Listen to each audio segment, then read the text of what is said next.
Nunca olvidaré el peso de aquella llave entre mis dedos. Era pequeña, fría, pero contenía 9 años de vida comprimidos en metal. 9 años de dar clases particulares hasta la medianoche, de alquilar habitaciones a estudiantes ruidosos, de vender las sortijas heredadas de mi madre, todo por este instante abrir la puerta de una casa solariega sencilla en las afueras de Oviedo y decir, al fin, esto es mío.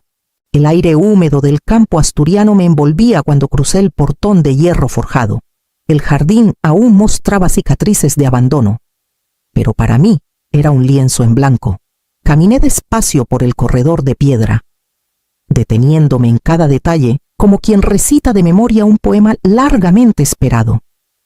La puerta cedió con un chirrido grave, y el olor a madera vieja y pintura fresca me recibió como un abrazo. Dejé la maleta en el suelo y salí a revisar el buzón. Un gesto mecánico que nunca había tenido sentido en mis pisos de alquiler. Al abrirlo, vi un sobre grande, con mi dirección escrita de manera impecable. No me sorprendió. Pensé que serían papeles del banco, pero al girar el sobre, leí el destinatario y sentí un escalofrío. Ramiro Treviño Luarca y familia. Abrí con manos temblorosas. Era una confirmación de compra de muebles sofás, literas, una mesa extensible, todo enviado a mi nueva dirección, con fecha de entrega para la semana siguiente. El documento felicitaba por la adquisición del hogar familiar y deseaba años de felicidad compartida. Me quedé paralizada en el umbral, como si las paredes mismas se encogieran a mi alrededor. Apreté la carta contra el pecho. Había esperado silencio y paz, pero lo que encontré fue la prueba de una intromisión invisible, la sombra de unas decisiones que no eran mías. Con la llave aún caliente en mi bolsillo, comprendí que no estaba entrando a un refugio, sino a un territorio disputado. Me apoyé en el marco de la puerta, respirando hondo, y entonces escuché el rugido lejano de un motor, acercándose por el camino polvoriento que conducía a mi casa. El rugido que escuché la noche anterior no fue una ilusión pasajera. A la mañana siguiente, cuando apenas había terminado de preparar café en mi nueva cocina, el crujido de grava en el camino anunció lo impensable: un coche familiar, seguido de una furgoneta cargada hasta los topes. Reconocí de inmediato el utilitario de Ramiro y el coche gris que Yolanda solía presumir como su oficina sobre ruedas. Los niños saltaron antes incluso de que el motor se apagara. Corriendo por el jardín como si fuera un parque público, Yolanda bajó con tacones firmes, el pelo recogido en un moño impecable, y sin un saludo pronunció la frase que aún hoy me martillé a los oídos. ¿Dónde dormimos entonces?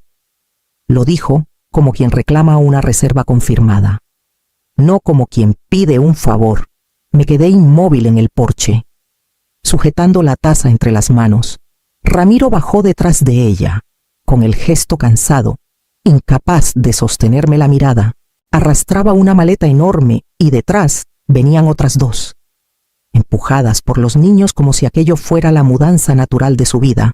Al otro lado de la valla, don Fermín, mi vecino de toda la vida, había detenido su bicicleta para observar la escena. Me saludó con una leve inclinación de cabeza, como si quisiera darme ánimos sin involucrarse demasiado. Sentí una punzada de vergüenza, como si mi intimidad estuviera siendo expuesta en plena calle. Yolanda ya daba órdenes. Pon esa caja en la entrada. Ramiro, los colchones pueden esperar en la furgoneta. Era evidente que no venían de visita. Venían a instalarse. Todo mi sacrificio, las noches de insomnio y los años de austeridad, parecían diluirse ante esa invasión descarada. El café se me enfrió entre los dedos. Había imaginado este momento como una celebración íntima, un brindis conmigo misma, y de repente se convertía en una batalla campal sin gritos. Pero con la misma violencia, mi casa, mi única conquista, ya estaba siendo tomada sin mi consentimiento.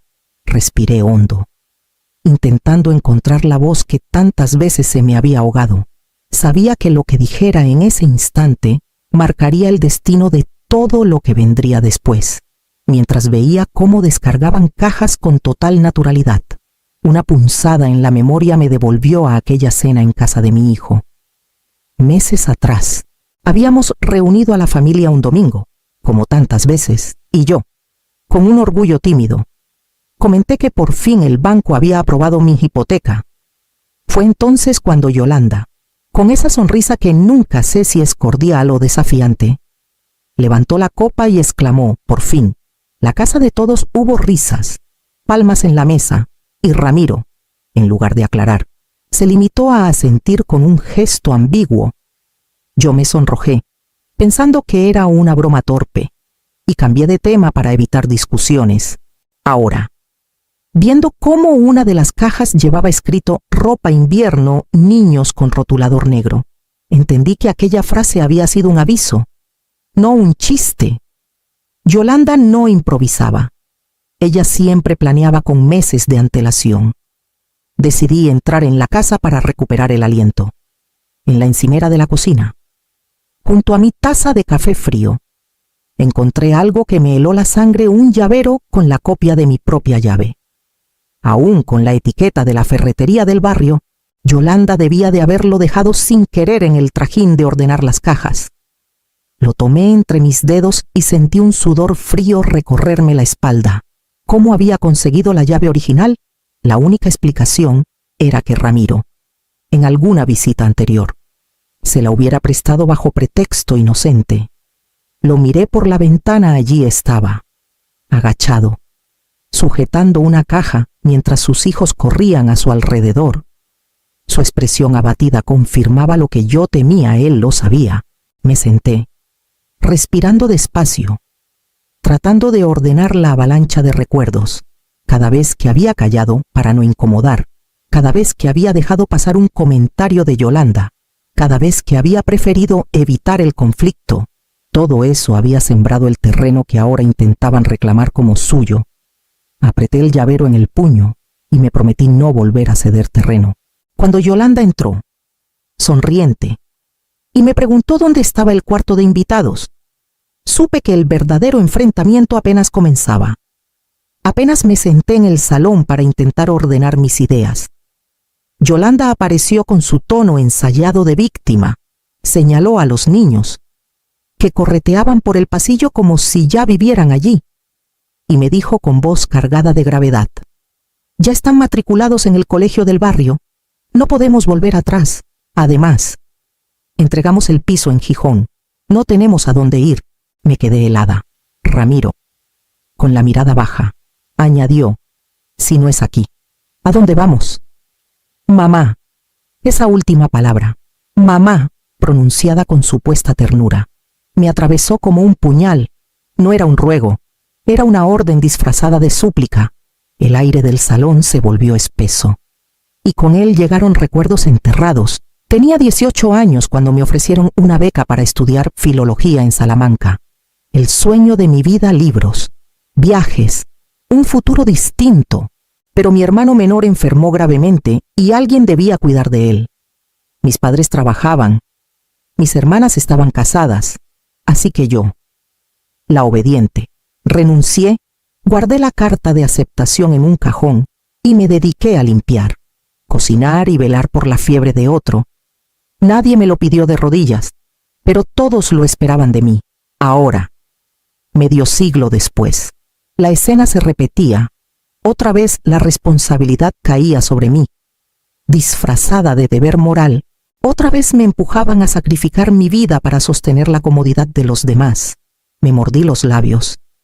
Intentando no gritar, Yolanda colocó una mano en mi hombro, como si me consolara. «Piensa en los niños, Aránzazu. Lo hacemos por ellos». Esa frase fue la gota que colmó el vaso. Recordé cada ocasión en que se había usado el amor como moneda de cambio para arrancarme renuncias. Me levanté despacio, apartando su mano con firmeza. No respondí. Mi silencio fue mi primera resistencia. Caminé hacia la cocina, donde aún guardaba en el bolsillo a aquel llavero duplicado, y comprendí que la verdadera batalla no se libraría con gritos, sino con decisiones. La noche cayó sobre la casa con un silencio engañoso. Había logrado mantener las distancias durante la cena improvisada, sirviendo un poco de pan y queso sin ganas, fingiendo cordialidad. Cuando por fin todos se acostaron, me encerré en mi habitación con el portátil. Necesitaba revisar mis cuentas. Una costumbre adquirida tras tantos años de vigilancia sobre cada céntimo. Abrí mi correo y, entre mensajes de publicidad, apareció uno con el logo del banco. Al principio pensé que era un aviso rutinario, pero al leer el asunto se me secó la garganta. Confirmación de depósito 2000 oro. Promoción Chalet, Avilés. Sentí un golpe en el pecho. Con manos temblorosas abrí el documento adjunto. Allí estaba mi nombre completo, mi número de DNI y, al final, una firma que imitaba la mía con torpeza, pero lo bastante convincente para engañar a cualquier empleado. Tragué saliva. No era un error administrativo, alguien había usado mi identidad. Leí 2 veces la dirección del inmueble, un chalet grande en las afueras de Avilés, muy por encima de mis posibilidades. El texto felicitaba por la compra y agradecía la confianza depositada. Me llevé la mano a la frente. Solo podía ser Yolanda. Recordé la carta del buzón, los muebles encargados, la llave duplicada. Todo encajaba en un plan meticuloso. No era una ilusión paranoica, era un proyecto trazado con precisión. Y yo era la pieza sacrificable. Mi casa recién estrenada era apenas un paso intermedio en la estrategia de Yolanda para arrastrarme a un compromiso financiero del que no podría escapar. Imprimí el correo, guardé las hojas bajo mi almohada y me tumbé sin poder cerrar los ojos. En la penumbra, el tic-tac del reloj sonaba como una cuenta atrás. Ya no se trataba solo de defender 4 paredes, se trataba de proteger mi nombre, mi historia y mi futuro. Cuando la primera luz del amanecer se coló por las cortinas, supe que debía tomar medidas inmediatas. Y lo que descubrí después confirmó que la trampa estaba más extendida de lo que imaginaba. No tardé en entender que la batalla ya no se libraba solo dentro de mi casa. A los pocos días, Yolanda publicó en sus redes una foto cuidadosamente encuadrada a sus hijos sentados en el suelo de la furgoneta, con mantas sobre las rodillas, y la frase «abandonados en la calle por quien debería cuidarnos». La imagen se propagó como pólvora. Primos de León, tías de Madrid, incluso viejos conocidos a quienes no veía desde décadas, comenzaron a llamarme con voces cargadas de reproche. «¿Cómo puedes ser tan dura? Aránzazu son tu sangre. No puedes darles la espalda». Cada llamada era un golpe más. Me descubrí caminando por la casa con el móvil apagado, incapaz de soportar aquella catarata de juicios. Sentía como si un tribunal invisible hubiera dictado sentencia sin escucharme. Una tarde, mientras intentaba ordenar papeles en el despacho, Ramiro me buscó a solas. Cerró la puerta con gesto nervioso y me habló en susurros. «Mamá, firma. Yo me encargaré de todo. Tú no tendrás que preocuparte. Piensa que así callamos las habladurías y mantenemos la familia unida». Su voz sonaba casi suplicante, pero sus ojos evitaban los míos. Lo observé con una mezcla de tristeza y rabia. El niño al que había alimentado, vestido y defendido de tantas injusticias, ahora me pedía que traicionara todo lo que había construido. Fingí serenidad y le pedí tiempo. Cuando salió, revisé su ordenador portátil, que había dejado abierto en la mesa, y allí, entre correos recientes, encontré la confirmación de mi sospecha, una solicitud de trabajo en Avilés. A pocos kilómetros del chalet que Yolanda intentaba comprar con mi nombre, me quedé helada. No era un plan improvisado, ni una presión momentánea. Ramiro había elegido su bando, y no era el mío. Todo lo que me había dicho, cada promesa de apoyo, eran solo palabras para empujarme al precipicio. Esa noche, mientras escuchaba a lo lejos las risas de Yolanda con los niños, comprendí que la familia podía ser la muralla más hostil de todas, y justo entonces apareció una voz inesperada que me devolvió un respiro de esperanza. El cerco parecía cerrarse cuando, una mañana, mientras Yolanda discutía con su hermana en el portal. La voz firme de don Fermín se alzó por encima de las suyas. Había salido con su gorra de lana y el periódico bajo el brazo, pero al escuchar la conversación no dudó en intervenir. Perdón, pero conviene aclararlo, esta casa está registrada como vivienda unipersonal, solo a nombre de Aránzazu. Nadie más tiene derecho sobre ella. El silencio fue inmediato. Yolanda enrojeció. Su hermana la miró con desconfianza y yo sentí, por primera vez en semanas, un hilo de aire fresco en los pulmones. No estaba sola del todo, alguien más veía la verdad y se atrevía a nombrarla. Aquella afirmación, lanzada sin rodeos, dejó la primera grieta en el muro de la mentira que Yolanda había levantado. Más tarde ese mismo día, recibí la visita de Ismael, un antiguo alumno al que había enseñado literatura y que ahora ejercía como abogado en Oviedo. Le conté la situación entre sorbos de café. Y él, con gesto serio, me mostró los documentos que había conseguido rastrear. Tu nuera ha intentado registrar una solicitud de residencia compartida en tu casa, alegando que aquí viven menores a tu cargo. Si prospera, sería muy difícil desalojarlos legalmente. Se me heló la sangre. Yolanda no solo se aprovechaba del sentimentalismo y de la presión familiar, había llevado la manipulación hasta los tribunales. Usando a sus propios hijos como arma, Ismael me tomó la mano con la serenidad de quien sabe lo que hace. Todavía estamos a tiempo de frenarlo, pero tendrás que ser firme. La ley está de tu lado. Siempre y cuando no cedas ni un centímetro. Esa noche, mientras guardaba los papeles en una carpeta azul, comprendí que la batalla ya no era solo moral ni familiar, se había convertido en una lucha legal, y para resistirla necesitaba una estrategia que nadie pudiera anticipar. Cuando Ismael terminó de explicarme los riesgos de aquella solicitud de residencia compartida, lo miré con calma y abrí el cajón del aparador. Saqué un sobre sellado que había guardado desde hacía semanas. Lo extendí hacia él con una mezcla de pudor y orgullo. Léelo, dije. Sin más, el joven abogado desdobló las hojas y frunció el ceño mientras recorría las líneas con rapidez. Alzó la mirada. Sorprendido, cediste una parte de la vivienda a la Fundación Mujeres de Asturias. Asentí despacio. No era un gesto impulsivo. Meses antes de que todo esto estallara, había firmado la cesión parcial ante notario, convencida de que mi casa debía, algún día, servir a algo más grande que mis propios pasos. Imaginaba talleres, encuentros de mujeres, un refugio para tantas como yo que habían cargado silencios y renuncias. Lo concebí como legado cultural y social. Ahora, ese mismo documento se erguía como un escudo. Nadie puede vender ni hipotecar sin la autorización de la fundación, expliqué. Ni siquiera yo. Ismael sonrió por primera vez desde que llegó. Es brillante. No solo protege tu patrimonio, también desmonta cualquier intento de tu nuera. Legalmente. Esta casa nunca estuvo al alcance de ellos. Sentí un alivio extraño, como si una parte de mi espalda se enderezara tras años encorvada. La casa seguía siendo mía para vivir, para respirar, pero no podían arrebatármela.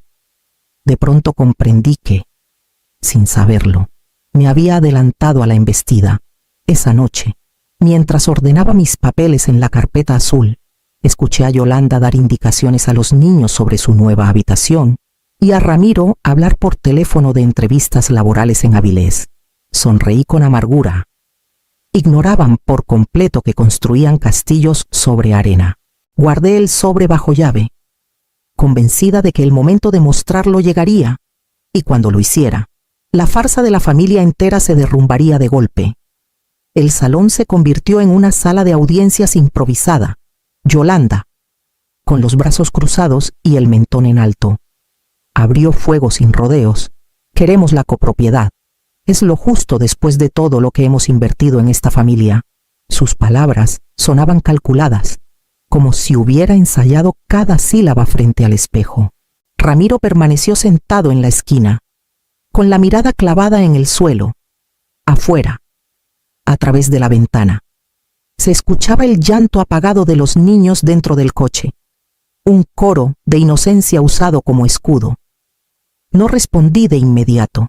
Me levanté con calma y fui a buscar el viejo cuaderno azul que guardaba en la cómoda. Lo abrí con lentitud sobre la mesa, dejando que las páginas hablaran por mí 9 años de anotaciones meticulosas. Cada entrada detallando el 65% de mi sueldo apartado, los veranos sin vacaciones, las facturas de muebles de segunda mano, los recibos de libros comprados en mercadillos. Era mi vida convertida en números, testimonio de una perseverancia que nadie más había sostenido. Pasé las páginas despacio. Este es el verdadero sacrificio familiar, dije, con la voz firme. El mío. Yolanda trató de interrumpir, pero levanté la mano. No era momento de discusiones. Entonces saqué del bolsillo el pequeño llavero con la copia que había encontrado días atrás. Lo coloqué sobre la mesa. El metal chocando con un sonido seco que resonó en el silencio. Aquí no entran como dueños, solo como invitados, y solo cuando yo lo permita. El rostro de Yolanda se tensó. Ramiro levantó la vista apenas un segundo, y luego volvió a esconderse en su mutismo. El ambiente era tan denso que podía cortarse con un cuchillo. Recogí mi cuaderno y la llave duplicada. Los guardé en la carpeta azul y la cerré con un clic metálico. Sentí que mi declaración estaba hecha, clara e irreversible, y sin embargo, en el fondo de mi pecho, intuía que aún no habían mostrado todas sus cartas. El silencio tras mi declaración parecía definitivo, pero la grieta llegó de donde menos lo esperaba. La hermana de Yolanda, que había escuchado en un rincón con los brazos cruzados, avanzó y dijo con voz cortante: «No es la primera vez. ¿Recuerdas los 5.000 euros que pediste a mi nombre? También usaste a Aránzazu como excusa. Dijiste que ella lo había ofrecido. Pero era mentira». El rostro de Yolanda se desfiguró, y por primera vez la vi sin máscara, atrapada en sus propias trampas. Ramiro la miró incrédulo, como si se derrumbara un muro entero de certezas. Se levantó, temblando, y dijo con una firmeza desconocida: «Ya basta, Yolanda, no más mentiras». Ella respondió con gritos, acusaciones, lágrimas calculadas que ya no convencían a nadie. El plan, tan cuidadosamente tejido, se deshacía en cuestión de minutos. Yo observaba la escena con una mezcla de tristeza y alivio, consciente de que la verdad, por fin, se imponía. Pasaron los meses. Ramiro acabó alquilando un piso pequeño en la ciudad. Tratando de rehacer su vida, Yolanda desapareció de su entorno, llevándose consigo el eco de un fracaso que ya nadie quiso sostener.